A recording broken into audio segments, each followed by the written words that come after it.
नमस्कार, स्वागत है आप सभी का स्वरमय टाइम्स में। दिन भर की बड़ी और अहम खबरों के साथ मैं हूं सृष्टि पांडे। सबसे पहले एक नजर आज की हेडलाइंस पर। झीरम जांच के लिए बने नए आयोग की वैधता को लेकर लगाई गई जनहित याचिका मामले में आज हाईकोर्ट की प्रारंभिक सुनवाई के बाद नेता प्रतिपक्ष धर्मलाल कौशिक ने चर्चा करते हुए कहा कि सरकार ने राजनीतिक कारणों से नए आयोग का गठन किया है। उनके द्वारा पूर्व की रिपोर्ट को भी सार्वजनिक नहीं किया गया है, लिहाजा हमने हाईकोर्ट में नए कमीशन के गठन को चुनौती दी है। लिहाजा सरकार को बताना चाहिए कि वो पुराने रिपोर्ट को पलटकर रखने से बचना क्यों चाहती है।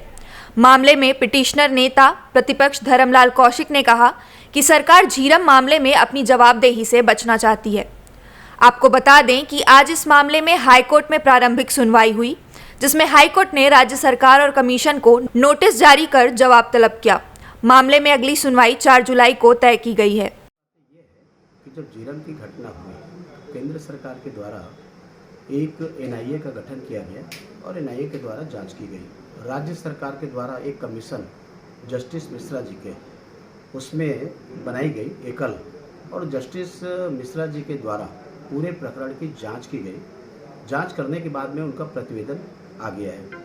प्रतिवेदन आने के बाद में छत्तीसगढ़ की सरकार की जवाबदारी है कि उस प्रतिवेदन को विधानसभा में प्रस्तुत करें, और विधानसभा में प्रस्तुत करने के बाद में उसकी जो परीक्षण हो उसको ओपन करें। आखिर इतना प्रयास हुआ, इतनी जांच हुई, इतना समय लगा, उसमें आखिर है क्या, ये छत्तीसगढ़ की जनता भी जानना चाहती है। तो इसलिए हमने कहा कि जब एक मामले में एक कमीशन जब बनाया गया और कमीशन जब जांच कर ली तो प्रतिवेदन वहाँ पर आना चाहिए। लेकिन आनन फानन जो सरकार अपने जवाबदारी से भाग रही है और आनन फानन में दूसरा कमीशन उन्होंने बना दिया और दूसरा कमीशन बना करके जांच उन्होंने प्रारंभ कर दिया। आखिर मुझे ये बताइए कि उस कमीशन के कानूनी वैधता क्या रहेगी।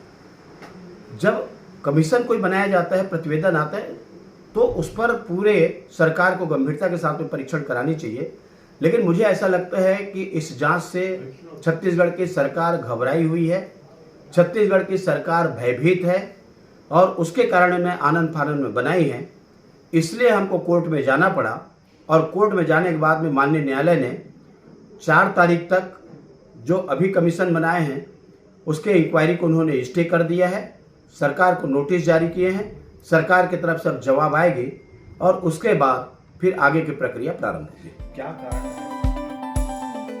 मुख्यमंत्री भूपेश बघेल 90 विधानसभा का दौरा कर रहे हैं, जिसके प्रथम चरण में वो सरगुजा संभाग के विधानसभा दौरे पर से आज रायपुर लौटे हैं। उन्होंने दौरे को लेकर कहा, यह अच्छी यात्रा रही। हमने इस दौरान जनता के हाथों में माइक दिया और उनकी समस्याएं सुनी और उनसे शासकीय योजनाओं के बारे में फीडबैक लिया और हमें पता चला कि शासकीय योजनाएं बहुत अच्छे से संचालित हो रही हैं। हालांकि दौरे में कुछ समस्याएं भी आई, पर उनका समाधान भी निकाल लिया गया।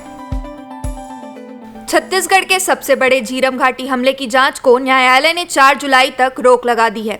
आपको बता दें कि सरगुजा संभाग के दौरे पर रहे मुख्यमंत्री भूपेश बघेल ने झीरम घाटी जांच को लेकर कहा कि न्यायालय तो कोई भी जा सकता है और धर्मलाल कौशिक पर निशाना साधते हुए कहा कि धर्मलाल कौशिक हर जांच को पूरी होने से रोकते हैं। भारतीय जनता पार्टी खासकर धर्मलाल कौशिक जी 99 भी जांच में वो हाई कोर्ट चल दिए कि जांच नहीं होना चाहिए। यहाँ झीरम में आयोग जांच कर रहे तो उसमें कहते हैं कि जांच में रोक लगाई जानी चाहिए।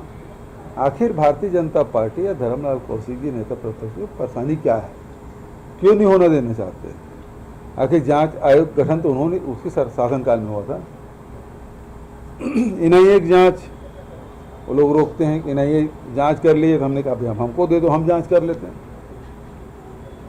आयोग की जांच वो पूरी हुई नहीं थी, आयोग ने राज्यपाल को दिया और चूँकि वो पूरी नहीं हुई थी तो हमने 2 सदस्यीय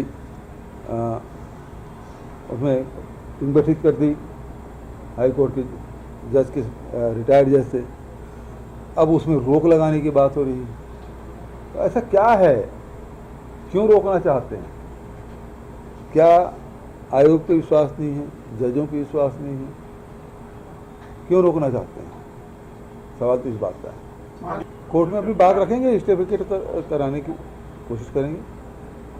अभी तो कुछ दिन के लिए शायद मुझे पूरी जानकारी 4 जुलाई तक की मिला है उसको, तो विकेट कराएंगे। जांच क्यों नहीं होनी चाहिए? इतनी बड़ी घटना पूरी दुनिया में अपने आप में पहली घटना है जिसमें राजनेताओं का नरसंहार हुआ। यह कहानी है बस्तर के एक आदिवासी युवक की, जिसके पिता का सपना था कि वह एक डॉक्टर बने, पर नक्सली, कोरोना, राज्य और केंद्र सरकार के चलते उसे अपने पिता के सपने को बीच में ही छोड़ना पड़ा और हालात ने उसे डॉक्टर की जगह मजदूरी करने पर विवश कर दिया। बीजापुर जिले के फरसेगढ़ गांव का रहने वाला प्रकाश जगदलपुर के नर्सिंग कॉलेज में अपने पिता का सपना पूरा कर रहा था। उसी समय सन 2012 में नक्सलियों ने उसके पिता की हत्या कर दी, क्योंकि वो सलवा जुड़ोम के नेता और जनपद पंचायत के सदस्य थे और वो अपने गांव को विकास की राह पर ले जाना चाह रहे थे। पिता की मौत से पूरा परिवार हिल गया, पर घर में एक ट्रैक्टर होने की वजह से आर्थिक संकट नहीं आया। ट्रैक्टर से खेती किसानी कर थोड़ी बहुत आमदनी हो रही थी और प्रकाश के नर्सिंग कॉलेज में पढ़ाई का खर्चा भी निकल रहा था।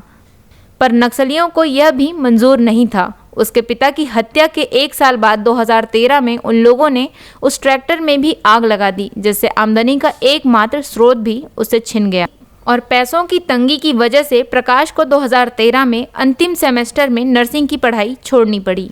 प्रकाश ने बताया कि ट्रैक्टर जलने के बाद उसे लगा कि उसके पिता का सपना भी वहीं जलकर राख हो गया, पर पिता के सपने ने उसे चैन से सोने नहीं दिया। वह उठा और उसने खेती किसानी कर मेहनत शुरू की और 3 से 4 साल की कठिन मेहनत कर उसने 15 से 20 लाख रुपए जुटा लिए और साल 2016-17 में उसने MBBS की पढ़ाई करने के लिए किर्गिस्तान जाने का सोचा और वह वहां चला भी गया।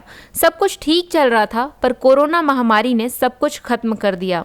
उसे भारत वापस लौटना पड़ा और जब वह आया तो उसे 10 दिन गुजरात में और 20 दिन बीजापुर के होटल में आइसोलेट रखा गया, जिस वजह से उसके बहुत सारे रुपए खर्च हो गए। और जब आइसोलेशन के बाद वह गांव वापस लौटा तो उसकी खेती किसानी संभालने वाले सारे लोग उससे दूर भाग गए। उन्हें लगा यह विदेश से कोरोना लेकर आया है। धीरे धीरे लोगों का घर में आना जाना बंद हो गया और उसे अपने परिवार की जिम्मेदारी अपने कंधों पर फिर से लेनी पड़ी। जितने भी रुपए उसके पास बचे थे वो धीरे धीरे घर खर्च में खत्म होते रहे और एक बार फिर आर्थिक संकट के बादल उनके ऊपर मंडराने लगे। कुछ महीनों तक उसने अपनी पढ़ाई ऑनलाइन जारी रखी, पर जब अंतिम सेमेस्टर की बारी आई और उसे फीस जमा करने के लिए कहा गया, तब प्रकाश की जेब खाली हो चुकी थी। इस वजह से कॉलेज ने बैक लगा दिया और पढ़ाई वहीं रुक गई। रुपए न होने की वजह से वह वहां वापस नहीं जा पाया और साल भर से यहीं पर रह रहा है। प्रकाश ने अपनी बातों में बताया कि अब उसका किर्गिस्तान का वीज़ा भी एक्सपायर हो चुका है। पहले जहां किर्गिस्तान जाने के लिए 10 से 12 हज़ार रुपये लगते हैं, वहीं कोरोना के बाद से अब फ्लाइट के रेट 30 से 32 हज़ार रुपये हो चुके हैं। अपने सपनों को पूरा करने के लिए जब उसने राज्य सरकार और केंद्र सरकार से और मंत्रियों अधिकारियों से गुहार लगाई, तब सब ने उसे नकार दिया। उसने बताया कि उसे अपनी आखिरी साल की बची हुई पढ़ाई पूरी करने के लिए 5 से 6 लाख रुपए चाहिए, पर जब उसने मदद मांगी तो किसी ने भी उस पर ध्यान नहीं दिया। नक्सल हिंसा में उसके पिता की मृत्यु हुई थी, पर अब तक उसके परिवार में किसी को भी सरकारी नौकरी नहीं मिली।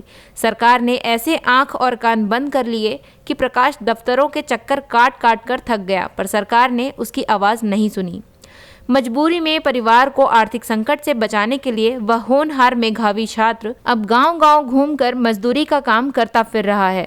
उसका कहना है कि अगर अभी उसे कोई आर्थिक सहायता प्रदान कर दे तो वह अपनी बची हुई पढ़ाई की आखिरी साल को पूरा कर ले और अपने पिता के सपने को साकार करेगा। आज हम अपने चैनल के माध्यम से आप सबसे अपील करते हैं कि आप और हम सब मिलकर बस्तर के इस होनहार छात्र के भविष्य को बर्बाद होने से बचाने के लिए प्रकाश को आगे की पढ़ाई को पूरा करने में मदद कर उसके पिता की अंतिम इच्छा को पूरा करने में सहयोग करें और प्रकाश के भविष्य को सुधारें ताकि एक योग्य छात्र मजदूर ना बने। देश प्रदेश की सभी बड़ी खबरों से जुड़े रहने के लिए हमारे YouTube चैनल को लाइक, शेयर और सब्सक्राइब करना ना भूलें और लेटेस्ट खबरों के लिए बेल आइकन को प्रेस करें।